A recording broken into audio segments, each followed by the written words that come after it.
애드센스 블로그가 돈이 되려면 포스팅만 하면 안 됩니다. 왜냐하면 유리천장이 있기 때문이에요. 내 글이 SEO가 100점이고 체류 시간이 길다고 해도 구글 샌드박스 구간 때문에 내 수익이 0.01달러, 0.1달러 이렇게 바닥을 칠 수밖에 없습니다. 그러면 어떻게 해야 될까요? 내 글을 홍보해야 됩니다. 글만 쓰면 안 되는 거죠. 애드센스 승인 후 수익이 저조한 건 당연한 현상이에요. 하지만 이 문제를 해결하고 싶잖아요. 탈출하고 싶잖아요. 해결 방법은 내 글을 홍보하는 거, 즉 외부 유입밖에 없습니다. 이 방법은 당장 효과가 눈에 나타나기 때문에 애드센스 블로그 신입생이라면 외부 유입이라는 과목은 필수 교양과 같아요. 네이버라는 큰 저수지의 물, 즉 트래픽이죠. 이 물을 내 돈, 내 애드센스 블로그로 가져오는 방법 중 네이버 지식인에 이어 네이버 블로그로 네이버 트래픽을 끌어오는 방법을 알려드릴 거예요. 이 방법이 궁금하신 분들은 아래 고정 댓글 링크를 확인해 주세요. 이 선택으로 여러분의 애드센스 수익이 당장 내일부터 달라질 수도 있습니다.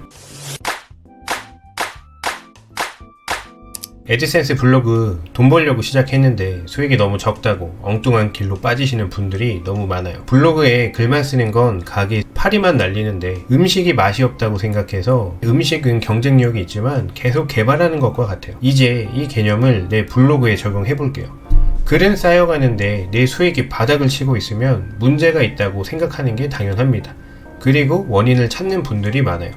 제가 다양한 분들을 만나면서 지금 당장 떠오르는 애드센스 승인 후 수익화가 더딘 이유들은 크게 5가지입니다. 이 5가지를 하면서 내 시간과 노력을 엉뚱한 곳에 쏟아붓는 거죠. 엉뚱한 곳에 투자하고 계신 거예요. 애드센스 승인 후 해야 할 일은 이 5가지를 하지 않는 것도 포함됩니다. 5가지 중에 첫 번째는 내 글에 문제가 있나? 라고 생각하는 거예요. 구글이 내 글이 구려서 노출을 안 시켜준다고 생각하는 거죠. 그래서 SEO 글쓰기에 집착하기 시작합니다. 아이러니하지만 워드프레스로 애드센스 블로그를 처음 시작하시는 분들이 이게 더 심한데, 왜냐하면 글을 쓰면서 내 글의 점수가 매겨지는 것처럼 바로 옆에 이렇게 보이거든요. 이 점수를 높이기 위해 노력하시는 분들이 많거든요. 정해드리면 70점만 넘으면 발행하시는데 아무런 문제가 없습니다. 점수가 높다고 구글이 노출을 더 잘 시켜주거나 보장해주는 게 아니거든요.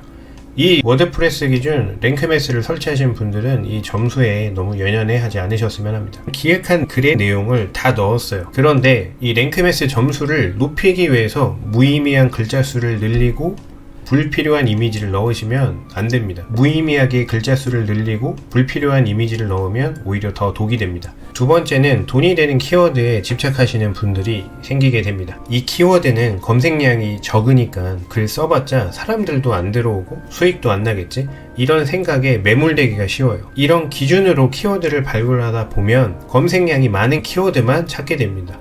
그런데 검색량이 많은 키워드는 경쟁도 치열해요. 내 글이 노출되기도 전에 이미 수많은 글들에 묻혀버리거나 경쟁 상대가 너무 많은 거죠. 오히려 검색량은 적지만 내가 상위 노출을 시킬 수 있는 키워드를, 경쟁력 있는 키워드를 하나씩 잡아가시면서 애드센스 수익이 기본적으로 갖춰질 수 있게 세팅하시는 게 더 효과적입니다. 핵심은 키워드 검색량이 아니라 유입을 실제 만들어낼 수 있느냐, 내가 상위 노출을 시킬 수 있는 키워드이냐 아니냐를 가지고 접근하셔야 돼요. 세 번째는 돈이 되는 광고만 쫓는 거예요. 단가 높은 광고가 붙어야 애드센스 수익이 올라가니까 돈이 되는 주제로, 돈이 되는 키워드로 글을 써야지 하고 생각하시는 거죠. 이런 생각으로 광고 단가만 보고 글을 쓰기 시작하면 금방 지치게 됩니다. 그리고 내가 왜 블로그를 시작하게 됐는지도 아마 잊게 되실 거예요.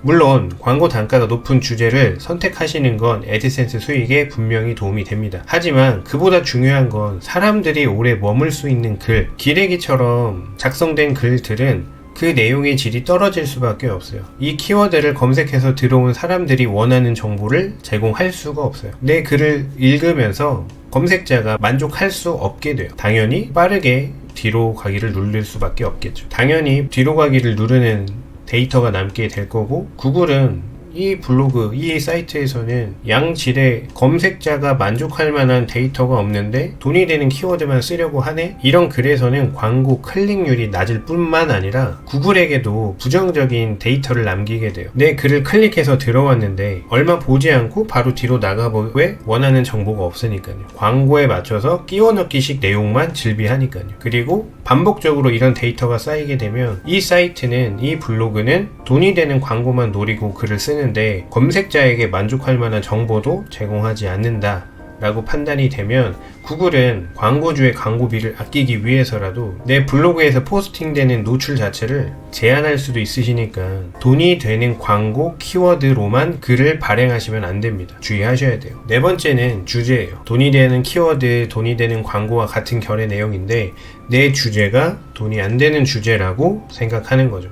구글이 하나의 주제로 전문적인 사이트를 좋아한다더라 라는 정보를 접하고 그래서 복지 주제로 갔다가 금융, 대출 주제로 갔다가 계속 옷 갈아입듯이 주제를 바꾸는 거죠. 그러면 기존에 쓴 글은 모두 삭제하고 새 출발을 반복하는 거예요. 그럼 애드센스 블로그 운영은 3개월, 6개월이 되어가도 애드센스 승인 후 제자리에서 맴도는 것밖에 되진 않아요. 블로그 운영 시간은 3개월, 6개월이 되어도 내가 갈아넣은 시간과 노력을 스스로 물거품을 만드는 거죠. 그래서 잡블로그로 먼저 글을 쌓아가시는 게 중요해요. 그리고 그 이후에 특정화된 주제를 각자 나름대로 선택하셔서 특정 주제로 운영하는 기획하시면 됩니다. 다섯 번째는 색인에 집착하는 거예요. 크롤링이라고 해서 내가 포스팅을 하면 그 글이 내 컨텐츠, 내 글을 긁어갑니다. 가져가는 거죠.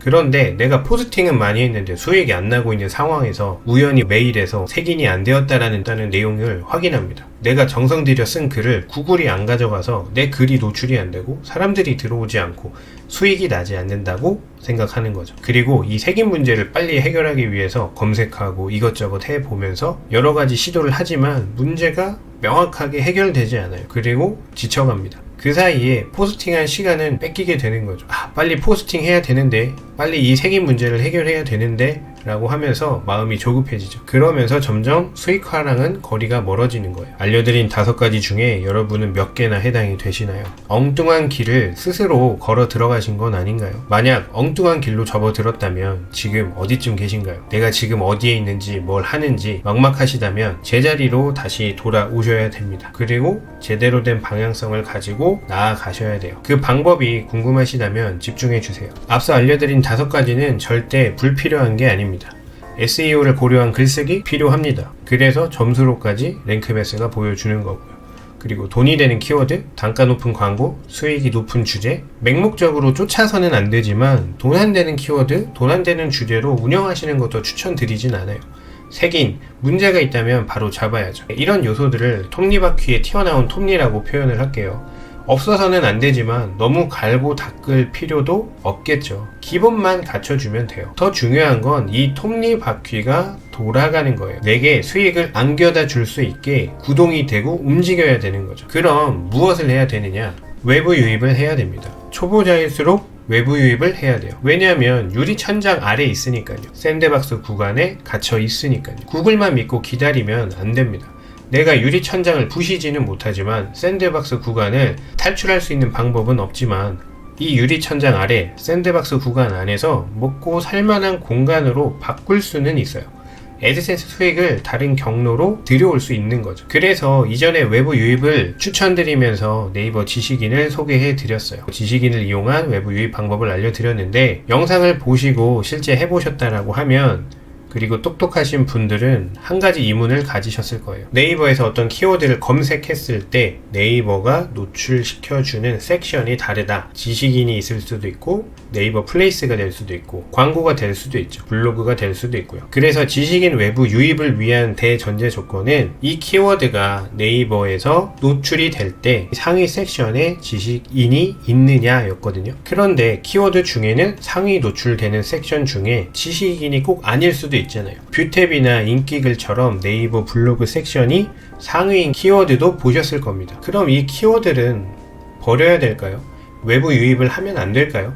아니요, 할 수 있습니다. 다만 네이버 블로그가 따로 있어야 되겠죠. A라는 키워드가 있어요. 네이버에서는 A라는 키워드를 상위 섹션에 블로그가 있어서 블로그를 먼저 보여줍니다. 이 블로그의 섹션에 내가 가지고 있는 네이버 블로그가 노출이 된다면 네이버에서 A라는 키워드로 유입되는 막대한 검색량, 막대한 트래픽을 내 애드센스 블로그로 가져올 수 있어요. 네이버 블로그에 애드센스 블로그 링크를 남기면 되니까요. 그럼 네이버 블로그도 키워야 된다는 거야? 네, 키우셔야 됩니다. 애드센스 수익이 당장 눈에 보이게 늘어나니까요. 내 애드센스 블로그가 논이라면 네이버 블로그는 파이프예요. 네이버에서 넘쳐나는 트래픽을 지식인이라는 파이프로 끌고 오느냐, 네이버 블로그라는 파이프로 끌고 오느냐 차이인 겁니다. 나의 애드센스 블로그가 논이라고 생각하세요. 네이버 지식인, 네이버 블로그 이 두 가지 파이프로 내 눈의 논바닥이 쩍쩍 갈라지지 않게 해줍니다. 계속 파이프를 통해서 물이 들어오니까요. 그리고 벼가 쑥쑥 잘 자라나게 해주는 거죠. 애드센스 수익도 쑥쑥 우상향하겠죠. 초보자들은 비도 오지 않는 논바닥에서 벼농사를 하는 것과 같아요. 이런 논바닥에서 벼가 잘 자랄 수는 없겠죠. 수익이 저조할 수밖에 없습니다. 구글 샌드박스에 갇혀있기 때문이에요. 구글이 6개월, 1년 뒤에 물을 넣어주겠다고 하지만 샌드박스 후에도 물을 차고 넘치게 넣어줄까요? 아닙니다. 애드센스 수익이 감질맛 나게 점진적으로 늘어는 나지만 여러분들이 생각하시는 것처럼 6개월, 1년을 인내한 정도의 만족할 만한 수익을 주진 않아요. 이렇게 애드센스 승인 기쁨도 잠시 수익이 너무 적거나 실망하셨거나 막막하신 상태라면 해결 방법은 딱 하나, 외부 유입입니다. 네이버는 정말 어마어마한 트래픽, 저수지와 같아요. 이 막대한 트래픽을 내 블로그로 일부라도 끌어오는 방법만 알고 있다면 당장 나의 애드센스 수익은 달라집니다. 네이버 블로그 지수가 있는데 상위 노출을 네이버에서 어떻게 하겠어요? 네이버 블로그 지수가 낮아도 상위 노출하는 방법이 있어요. 우리는 네이버 블로그를 하는 게 아니라 네이버 블로그를 외부 유입 수단으로 하기 때문에 방법이 있어요. 이 정보를 최신화해서 꾹꾹 눌러 담은 네이버 블로그 외부 유입 가이드가 궁금하신 분들은 고정 댓글 링크를 통해 바로 지금 확인하세요. 오늘도 영상을 끝까지 시청해 주셔서 감사합니다.